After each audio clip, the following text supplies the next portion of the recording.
नमस्कार प्रणाम, मैं हूं कश्यप। कहर न्यूज में आप सबों का स्वागत है। जहां तक मैं देख रहा हूं कि कुछ युवा यहां दौड़ रहे हैं, भाग रहे हैं। ये हमारे देश के भविष्य हैं। इनसे हम जानना चाहते हैं कि आखिर ये चाहते क्या हैं, इनको चाहिए क्या। हाँ हाँ बोलिए, आपको क्या चाहिए, क्यों आप इतने परेशान हैं? अरे तो रुकिए रुकिए, सुनिए। हाँ जी, नमस्ते प्रणाम। हाँ सुनिए सुनिए, नीतीश चाचा नौकरी के भरती निकाली जी।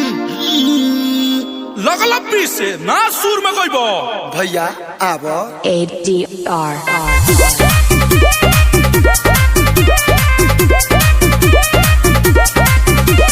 नीतीश चाचा नौकरी के भरती निकाली जी।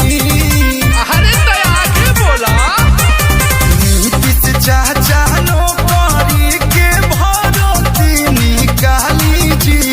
सब युवा ताकतावे होई कब बहाली जी। सब युवा ताकतावे होई कब बहाली जी। हाँ तो दोस्तों, देखा आप लोगों ने कि युवा कितना परेशान है। अरे रुकिए रुकिए, अभी 2 लाइन बाकी है। गाइए।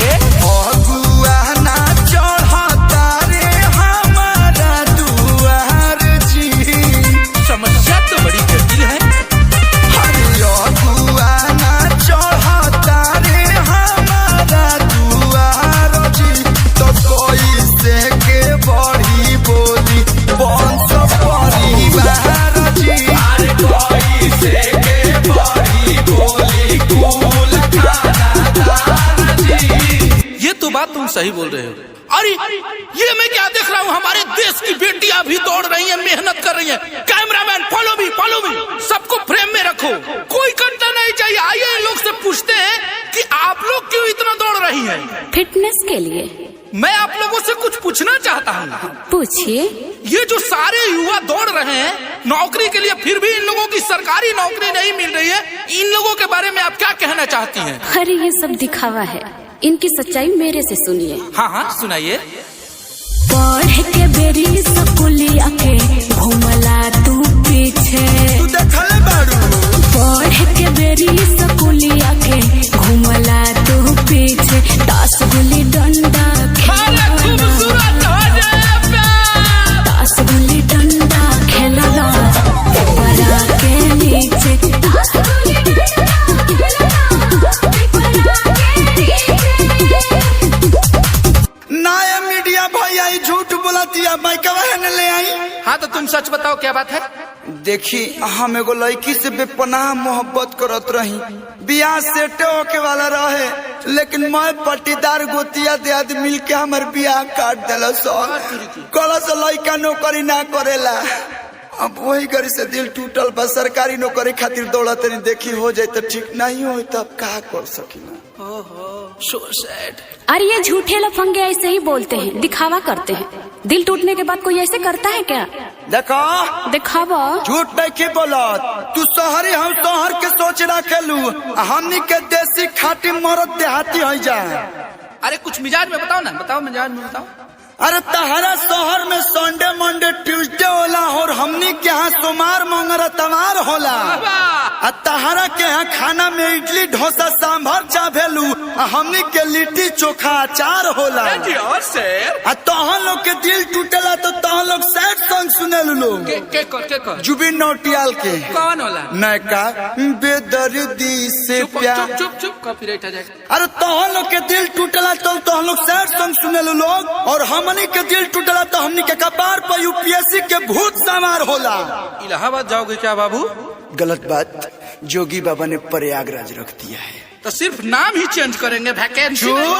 अच्छा ये बताओ कि तुम्हारी तकलीफ क्या है? सुनिए, संगही के लइकन सन के लागल हरदिया रे।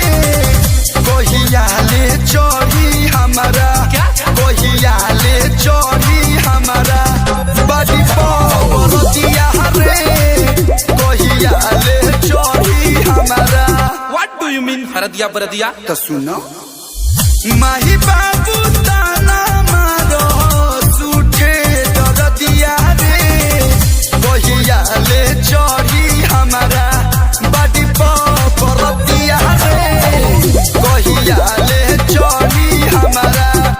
हिंद को बोलूंगा। देख लेना, इन लोगों की सोच बस वहीं तक है, खाली शादी ब्याह, इसके आगे तो लोग सोच ही नहीं सकते।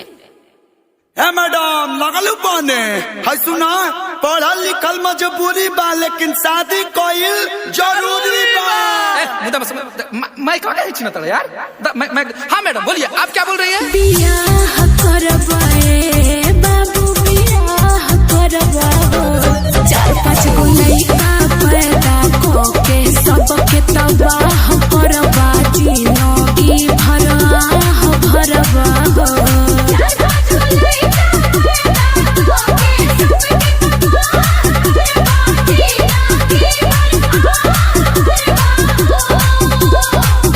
भाई बड़ू ज्योतिषी जान गलू कि हम जिंदगी तबाह करो भविष्य में। अरे यार मैडम ठीक ही तो बोल रही हैं। बच्चा पैदा कर दोगे, कहाँ से खिलाओगे, कहाँ से पिलाओगे इन लोगों को? टूटा घर के बुझा तनी का बाप दादा के इतना जमीन बपन हवा पर के 2 खट्टा बेचब तो जिंदगी भर खाई। पुश्तैनी जमीन बेचबा कहा बे यार? 4 लाइन पास भइल बा लेकिन हम अपना बल पे कुछ कइल चाहता नहीं। इरिटेट हो रहे हैं तुम्हारी बातों से। तुम चाहते क्या हो? लास्ट बार बताओ। सुना सुना ए मोदिया चाचा सुना,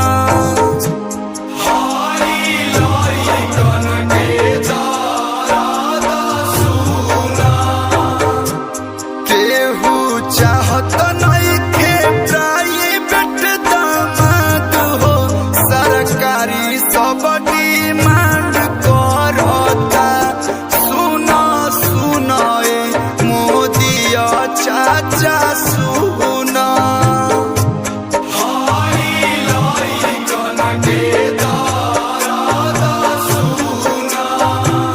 मैम आप भी कुछ कहना चाहती हैं क्या?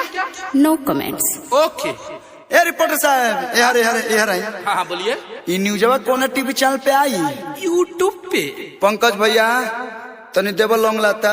चलो भागो कैमरामैन शुभम तिवारी के साथ मैं अखिलेश कश्यप निकलता हूँ। कहर न्यूज पे आप लोग बने रहिए। अन्नपूर्णा फिल्म को सब्सक्राइब कर दीजिए, ललका बटन दबा के घंटी बजा दीजिए। जय हिंद, जय भारत।